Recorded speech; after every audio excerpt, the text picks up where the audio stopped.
Notre ami Xavier Guillon est-il arrivé de sa province? Xavier Guillon, en direct de Lyon. On l'applaudit, on l'applaudit. Il a bravé la grève de la SNCF. Bienvenue Xavier. Merci, en direct de Lugdunum. Il faut que tu appuies sur le bouton, je crois. Ça marche pas? Allô, allô, oui, c'est bon? Eh bien, bonjour à tous et à toutes. À toi donc pour ton analyse sectorielle et média. Tu peux ou rester merci, debout, ouais, assis, très bien. ou pupitre. Merci de vous retrouver très heureux de vous retrouver pour ce rendez-vous régulier maintenant. Donc on va faire un petit point sur la demande d'Emmanuel sur l'évolution du marché de la communication en 2002. Donc on va se projeter sur le profil de 2022 pardon. Faire un petit bilan, alors anticipatif, parce que l'année n'est pas terminée, compte tenu de tous les rebondissements qu'on vit en permanence, évidemment. Mais on va tenter de dresser un profil sur l'ensemble des secteurs et des médias sur cette période. Alors, donc voilà, juste, c'est bon, ça marche. Donc c'est très bon. Il y a beaucoup de chiffres et de courbes, forcément, parce qu'on va analyser les médias et les secteurs. Vous retrouverez tout le détail dans l'excellente revue CB News Expert de l'excellent Emmanuel. Donc là, je vais juste m'attacher à vous donner les points forts de l'évolution médias et secteurs sur l'année. Alors, vous le savez, dans le cadre du BUMP, avec nos partenaires IREP et Kantar, on a déjà dressé un profil de l'ensemble de l'année. Donc après un 2021, vous vous rappelez, plus 17%, on avait refait plus de la moitié de la perte de la crise sanitaire. Et on espérait, on attendait en 2022 pouvoir récupérer la moitié restante. C'est ce qu'on vous avait dit. Alors, c'est presque le scénario qui est en train de se mettre en place. On va flirter, comme vous le voyez ici, marché global de la communication, médias, hors médias et digital. On prend l'ensemble du périmètre, un peu plus de 33 milliards. Regardez, on est sur l'ensemble de l'année 2022, donc ce sont des données données corrigées des variations saisonnières, c'est-à-dire que pour comparer par rapport au mois précédent, évidemment, il y a forcément plus de pubs en septembre qu'en août, donc on recorrige le poids moyen pour suivre cette évolution. Donc vous avez ici, donc on voit très clairement les crises de 2020, les deux séismes, et vous voyez en fin 2021, on avait pratiquement le niveau moyen net des investissements, médias hors médias digitaux, avait pratiquement rattrapé la ligne de flottaison que vous voyez en pointillé, qui est 2019. Et le profil 2022, eh bien, regardez, on s'est accroché d'une excellente résistance du marché, puisqu'on s'est accroché toute l'année à cette valeur, en fait, de niveau d'investissement 2019. C'est très très clair sur l'ensemble du marché de la communication qu'on voit ici. Alors, quand on regarde dans le détail des 5 médias, donc on avait retouché un peu plus tardivement les valeurs, c'est vraiment en toute fin d'année, on avait retrouvé en fin 2021 les valeurs de 2019. Un très bon semestre, vous voyez un petit trou d'air au troisième trimestre, qui n'a échappé à personne, en restant quand même sur des niveaux relativement importants. Mais il y a quand même, en données corrigées des variations saisonnières, une petite baisse et un retour à peu près à ces niveaux moyens sur la fin d'année. Le digital, lui, était déjà sorti en 2021 de la crise, avait retrouvé et dépassé ses valeurs. Il retrouve sa valeur tendancielle de plus 10% de progression. Sur l'ensemble du hors-média, qui comprend deux grands blocs, l'événementiel, enfin 3 grands blocs, la promotion, l'événementiel et le marketing direct. Donc vous voyez qu'on n'a pas encore récupéré les niveaux d'investissement de 2021, mais évidemment on va voir les progressions les plus spectaculaires, puisque l'effet de rattrapage est plus tardif. La réouverture des supports, en fait, et des manifestations a été plus longuement impactée par la crise sanitaire, donc le redémarrage est beaucoup plus tardif. Voilà un petit peu sur ce panorama de l'ensemble des médias. Donc ça veut dire qu'on va presque retrouver 2019, on anticipe moins 1,3 par rapport à 2019, plus 7,6 sur l'ensemble de la marché de la communication, médias en médias digital. Donc sur les 5 médias, plus 4,8. Alors évidemment, sur ce profil annuel, il faut bien voir que la valeur était beaucoup plus forte c'était plus 11 sur le premier semestre, hein, comme on l'avait publié dans le cadre du bump avec nos partenaires. Évidemment, le plus 7,6, c'est qu'on va plutôt terminer sur un plus 4 en fin d'année, hein, puisqu'évidemment, l'effet de rattrapage joue de moins en moins, arithmétiquement. Hein. Voilà. Donc, plus 7,6, c'est pas un mauvais résultat par rapport au plus 11 qu'on vous avait annoncé sur le premier semestre. Hein. C'est tout simplement qu'on reste à des niveaux élevés, mais l'effet de base par rapport à l'année précédente, évidemment, fait qu'on a une croissance un peu plus faible. Voilà pour donc sur l'ensemble du marché, sur l'ensemble des 5 médias, plus 4,8. Donc là, tous les médias seront en positif. Alors évidemment, celui qui sera le plus en positif, c'est la publicité extérieure, puisque bien évidemment, l'effet de rattrapage était beaucoup plus tardif. Ils sont remontés sur des niveaux d'investissement très similaires, voire supérieurs à 2019. Beaucoup aussi d'offres également. On parlait tout dans la présentation précédente du retail média, qui a aussi fortement développé cette offre, toute la digitalisation. Donc là, une croissance très forte de la publicité extérieure.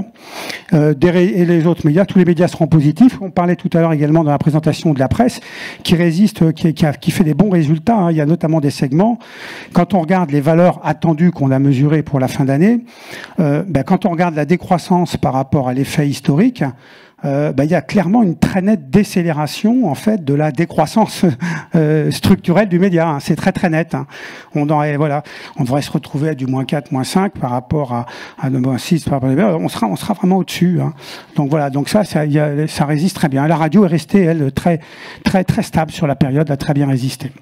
Le digital, lui, reprend sa croissance tendancielle. Et sur les autres médias, donc moins 13,5, alors évidemment, plus 7,8, évidemment, c'est plutôt plus 36, plus 37 sur l'événementiel, hein, qui évidemment a un effet de rattrapage. Voilà, vous en êtes la preuve manifeste aujourd'hui. Voilà, il n'y a que le marketing direct, print, qui sera encore un peu en décrochage sur la période. Voilà ce qu'on pouvait dire sur les médias. Alors, sur les secteurs, on va regarder un peu plus, car là, on a vu des variations très fortes sur les médias. Alors, sur les secteurs, en 30 ans d'historique, on n'a jamais vu ça. Ces variations spectaculaires. Derrière ce marché moyen qu'on vient de voir, vous avez des différences absolument abyssales entre les secteurs. Alors, on les a classés en secteurs au-dessus de la tendance marché, dans la tendance marché et sous la tendance marché, donc qui est de 7,5, 7,5, 7,6 attendu. Donc sur le périmètre, là on est sur le périmètre 5 médias plus médias numériques. Donc regardez, dans les tendances au-dessus du marché, vous avez des plus 31, on va de plus 30 à moins 11. C'est des montagnes russes, je crois que c'est un terme qui sera repris tout à l'heure. Donc c'est un peu ce qui peut caractériser notre marché de la communication. C'est des écarts absolument abyssaux. Hein, voilà. Alors il y a deux approches dans ces secteurs au-dessus de la tendance marché. Ça vous a pas échappé par rapport, si on fait la comparaison par rapport à 2019. Dans les progressions spectaculaires, vous avez des secteurs qui sont encore en deçà de 2019. Voyage, tourisme, culture, loisirs. La progression est spectaculaire, mais c'est essentiellement un effet de rattrapage. Hein.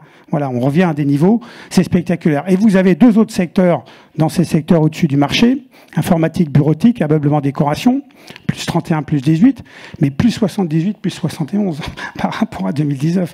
Ça veut dire que là, les comportements qui se sont développés pendant la crise sanitaire, de forts équipements des ménages sur ces postes-là, en fait, continuent. Ce sont des tendances durables, et donc du coup, on se retrouve avec un très gros écart par rapport à 2019. C'est eux qui portent le marché.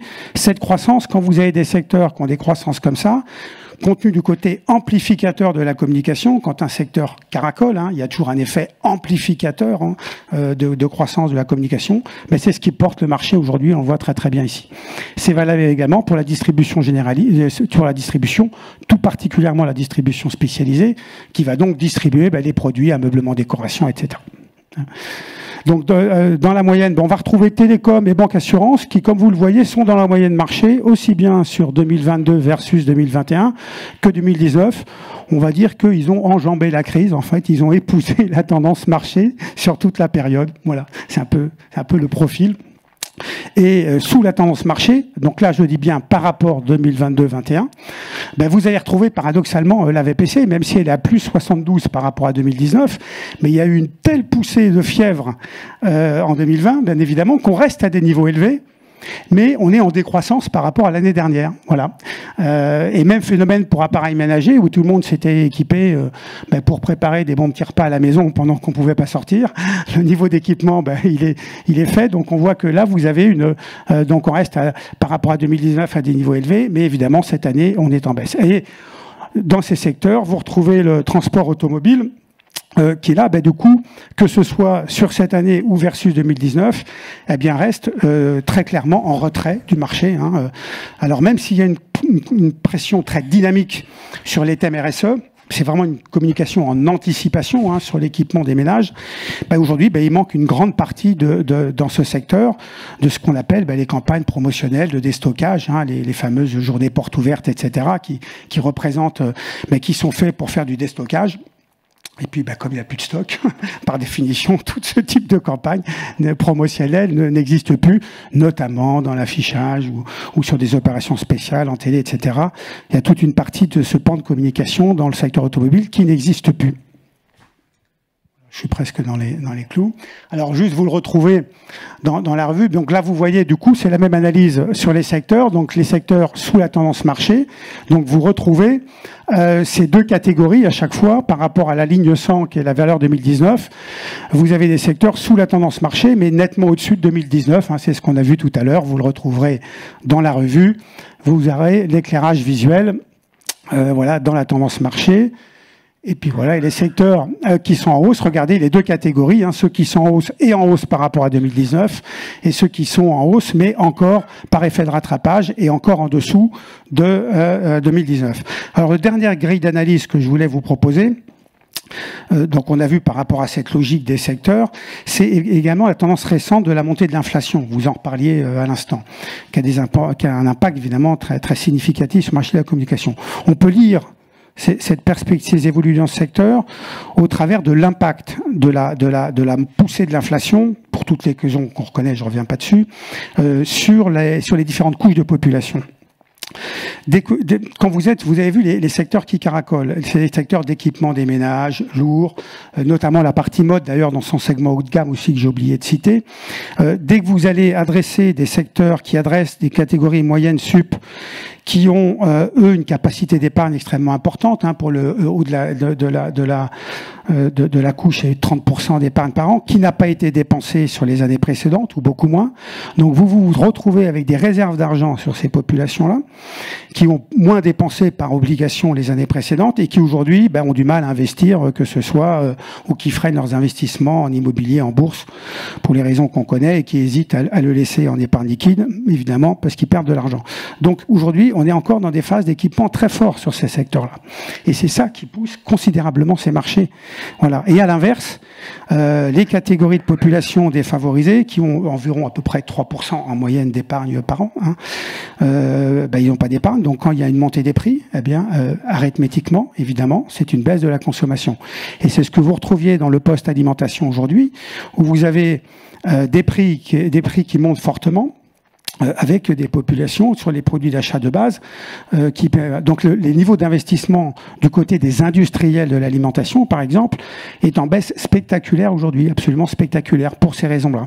Voilà. Donc on voit que l'inflation impacte totalement différemment les couches de population, donc les secteurs concernés, et il y a une lecture qui est très directe. Voilà. Donc, en termes de communication, aujourd'hui, on voit tout de suite les secteurs sur lesquels il faut concentrer les actions, puisqu'évidemment, quand on va de plus 30 à moins 10, en fonction du portefeuille que l'on a dans son média, dans sa régie, les résultats sont totalement différents de potentiel de croissance. Voilà, merci. Merci Xavier.